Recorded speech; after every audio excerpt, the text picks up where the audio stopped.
POCSO case నిందితుడు బండి భగీరథ్ దాఖలు చేసిన ముందస్తు బెయిల్ పిటిషన్పై హైకోర్టులో ఇవాళ కీలక విచారణ జరిగింది. బాధితురాలి 2 బర్త్ సర్టిఫికేట్లలో ఏది నిజమనే అంశంపై కోర్టులో వాదనలు సాగాయి. ఇరు పక్షాల వాదనలను పూర్తిగా విన్న తర్వాతే మధ్యంతర బెయిల్పై నిర్ణయం తీసుకుంటామని హైకోర్టు స్పష్టం చేసింది. తదుపరి విచారణను వచ్చే వారానికి వాయిదా చేసింది. ఇక మరోవైపు బండి భగీరథ్ కోసం పోలీసులు గాలింపు కొనసాగిస్తున్నారు. కేసు దర్యాప్తును వేగవంతం చేసిన ప్రత్యేక బృందాలు పలు ప్రాంతాల్లో తనిఖీలు నిర్వహిస్తున్నట్లు సమాచారం. అలాగే బాధిత మైనర్ బాలికకు సంబంధించిన ఫోటోలు, వీడియోలను సోషల్ మీడియాలో వైరల్ చేస్తున్న వారిపై పోలీసులు కఠిన చర్యలకు సిద్ధమయ్యారు. మైనర్ గుర్తింపును బయటపెట్టడం చట్ట విరుద్ధమని పేర్కొంటూ పోక్సో చట్టం కింద కేసులు నమోదు చేస్తున్నట్లు వెల్లడించారు.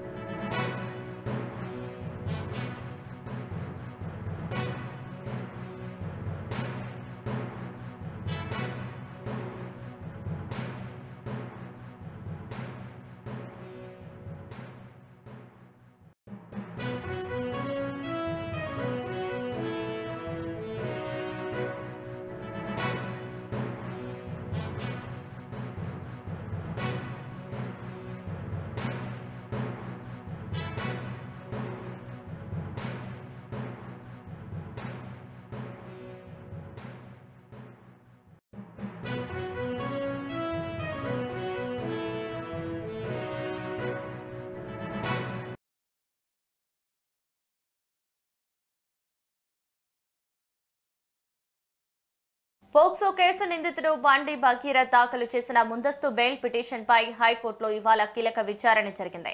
బాధితురాలి 2 బర్త్ సర్టిఫికేట్లలో ఏది నిజమనే అంశంపై కోర్టులో వాదనలు సాగాయి.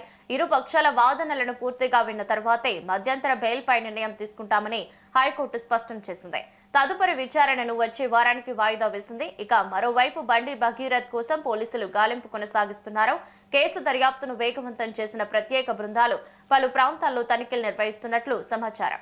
అలాగే బాధిత మైనర్ బాలికకు సంబంధించిన ఫోటోలు, వీడియోలను సోషల్ మీడియాలో వైరల్ చేస్తున్న వారిపై పోలీసులు కఠిన చర్యలకు సిద్ధమయ్యారు. మైనర్ గుర్తింపును బయటపెట్టడం చట్ట విరుద్ధమని పేర్కొంటూ పోక్సో చట్టం కింద కేసులు నమోదు చేస్తున్నట్లు వెల్లడించారు. ఇక ఇదే అంశంపై మరింత సమాచారం మా ప్రతినిధి కరుణాకర్ అందిస్తారు. కరుణాకర్, చెప్పండి.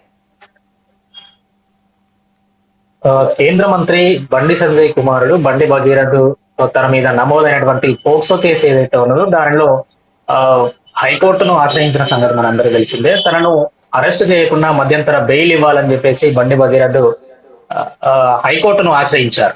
సో హైకోర్టు వాదనలు విన్న తర్వాత దీని మీద ఏదైతే ప్రధాన పిటిషన్ ఏదైతే ఉన్నదో అమ్మాయి మైనరా మేజరా అనే దానిపైన ఈ వాదనలు విన్న తర్వాతనే దాని మీద చర్చిస్తామని హైకోర్టు చెప్పినప్పటికీ భగీరథకు బెయిల్ ఇవ్వాలా లేదా అనేది కూడా ఈ రోజు హైకోర్టు తీర్పు ఏమో ఆ తీర్పు ఇవ్వబోతుంది అనేది ఈ రోజు వెలువడాల్సిన అంశంగా మారింది. సో ఒకవైపు తన మీద నమోదైనటువంటి కేసు ఏదైతే పోక్సో కేసులో ఒకవేళ హైకోర్టు బెయిల్ ఇస్తే, ముందస్తు బెయిల్ ఇస్తే ఖచ్చితంగా మళ్ళీ బాధితురాలు ఎవరైతే ఉన్నదో బాధితురాలు తల్లికి మళ్ళీ తన మీద అంటే ఆ కుటుంబం మీద మళ్ళీ భగీరథ్ హరాస్మెంట్ చేసే అవకాశం ఉందని చెప్పేసి బాధితురాలు తరపునటువంటి న్యాయవాది నిన్న హైకోర్టులో వాదనలు వినిపించారు. అంటే నిందితుడు ఏదైతే బెయిల్ పిటిషన్ కోరడం, అంటే పరారీలో ఉండి బెయిల్ పిటిషన్ కోరడం, అట్లాగే ముందస్తు బెయిల్ ఏదైతే కోరుతా ఉన్నాడో నిందితుడు పరారీలో ఉండి బెయిల్ కోరడం చాలా విడ్డూరంగా ఉందని చెప్పేసి బాధితురాలు తల్లి తరపునటువంటి న్యాయవాది నిన్న హైకోర్టులో వాదన వినిపించిన తర్వాత వీరిద్దరు బాధితురాలు తరపు న్యాయవాది, అటు భగీరథ్ తరపు న్యాయవాది వీరిద్దరు వాదన విన్న తర్వాత కొంత అసహనం వ్యక్తం చేసింది వీరిద్దరి మీద హైకోర్టు. సో ఏదేమైనా పూర్తి వాదనలు విన్న తర్వాతే నిర్ణయం తీసుకుంటారని హైకోర్టు చెప్పినప్పటికీ ఈ ప్రధాన పిటిషన్ ఏదైతే ఉన్నదో అమ్మాయి మేజరా మైనరా అనే పిటిషన్ ఏదైతే ఉన్నదో ఇది వచ్చే వారానికి వాయిదా వేసింది. ఇతనికి ముందస్తు బెయిల్ ఇవ్వాలా లేదా అనేది ఈ రోజు మాత్రం హైకోర్టులో విచారణ జరిగింది. మరోవైపు ఏదైతే పోక్సో చట్టం కింద నమోదైనటువంటి కేసు ఏదైతే ఉన్నదో పేట్ బషీరాబాద్ పిఎస్ లో నమోదైనటువంటి కేసు ఏదైతే ఉన్నదో దీని మీద సిట్టు కూడా వేశారు, మనందరికీ తెలిసిందే. సో ఈ రోజు మొన్న విచారణకు రాని వేళ ఈ రోజు కూడా హైకోర్టు తన విచారణకు రావాలని చెప్పినటువంటి నేపథ్యంలో ఈ రోజు కూడా బండి భగీరథ్ విచారణకు వస్తాడా లేదా ఆ హైకోర్టు తీర్పు ఏదైతే ఉన్నదో తీర్పు తర్వాత వస్తాడా అనేది కూడా కొంత ఆసక్తికరంగా మారినటువంటి పరిస్థితి. మరోవైపు ఏదైతే బాలిక మీద తను మైనర్ అమ్మాయి అయినప్పటికీ ఏదైతే సోషల్ మీడియాలో ఇన్స్టాగ్రామ్ లో కావచ్చు, ఫేస్బుక్ అయితే లో కావచ్చు కరుణాకర్ తన మరి బండి భగీరథ్ కూడా కేసు అయితే నమోదు చేయడం జరిగింది. బాలిక కుటుంబం 50 కోట్లు డిమాండ్ చేసిందంటూ హనీ ట్రాప్ కింద కేసు నమోదు చేశారు. మరి దానిపై కూడా విచారణ చేసే అవకాశం ఏమైనా ఉందా?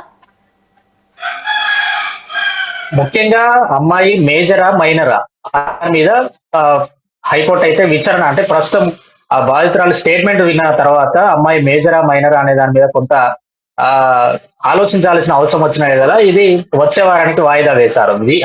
దీని తర్వాత ఈ వాదనలు విన్న తర్వాతనే అటు అమ్మాయి మీద నమోదైనటువంటి కేసు కావచ్చు, ఇటు భగీరథ్ మీద నమోదైనటువంటి కేసు కావచ్చు. అంటే తాను అమ్మాయి తరపున వాళ్ళు ఏం చెప్తున్నారంటే కొన్ని కోట్ల వందల కోట్లకు ఆశపడరాలు బండి భగీరథ్ ఇచ్చే 5 కోట్లకు ఆశపడుతుందని చెప్పేసి కూడా అటు సోషల్ మీడియా ద్వారా కావచ్చు, అటు బాధితురాల తరపున ఉన్నటువంటి వాళ్ళ బంధువులు కూడా మాట్లాడుతున్నమాట. సో ఏదేమైనప్పటికీ ఆ బాధితురాలు తన మీద ఏదైతే కరీంనగర్ లో ఫిర్యాదు చేశాడో భగీరథ్, ఇటు పేట్ బషీరాబాద్ లో బాధితురాలు భగీరథ్ మీద ఫిర్యాదు చేశారు.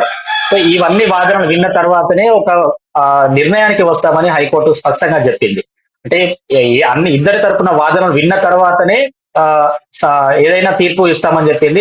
ఒకరి వైపు వాదనలు విన్న తర్వాత ఇంకొకరికి అన్యాయం చేయబో అని హైకోర్టు చెప్పకనే చెప్పిందని చెప్పుకోవచ్చు. ఏదైతే పోక్సో కేసు చట్టం కింద నమోదైనటువంటి బండి భగీరథ్ తరపున అంటే ఈ అమ్మాయి ఫోటోలు వీడియోలు ఎవరైతే షేర్ చేస్తున్నారో వీళ్ళ మీద కూడా ఖచ్చితంగా ఆ పోక్సో కేసులు నమోదు చేస్తామని సోషల్ మీడియాలో ఎవరైతే పోస్టులు నమోదు చేస్తున్నారో పోస్టులు పెడుతున్నారో వీరి మీద కూడా పోక్సో కేసు నమోదు చేస్తామని పోలీసులు ఇప్పటికే హెచ్చరిస్తున్నారు. మరోవైపు బండి సంజయ్ కుమారుడు బండి భగీరథ్ పరారీలో ఉన్నాడని సైబరాబాద్ పోలీసులు నిన్న మీడియా ముఖంగా చెప్పినటువంటి పరిస్థితి. పరారీలో ఉన్న భగీరథ్ కోసం కొనసాగింపు జరుగుతుంది, ప్రత్యేక బృందాలతో వేగవంతం చేస్తున్నామని చెప్పేసి అటు కరీంనగర్, ఢిల్లీ, ఆ ఇటు హైదరాబాద్ లో మూడు ప్రాంతాల్లో భగీరథ్ కోసం గాలింపు చర్యలు అయితే కొనసాగుతా ఉన్నాయి అని చెప్పేసి పోలీసులు చెప్తున్నాడు అనమాట. అట్లాగే అతనికి సంబంధించినటువంటి ఫ్రెండ్ సర్కిల్ కావచ్చు, ఆ ఇంకా ఇతరత్ర ప్రాంతాల్లో కూడా అతనిపై నిఘా ఉంచాము, ఖచ్చితంగా పోక్సో కేసు నిందితున్న భగీరథను పట్టుకొని తీరుతామని చెప్పేసి ఒకవైపు పోలీసులు చెప్తున్నప్పటికీ ఈ రోజు విచారణకు వస్తాడా లేదా మరోసారి హైకోర్టు తీర్పు విన్న తర్వాతనే విచారణకు వస్తాడా అనేది కూడా కొంత ఆసక్తికరంగా మారినటువంటి పరిస్థితి రావాలి. Right, thank you Karunakar.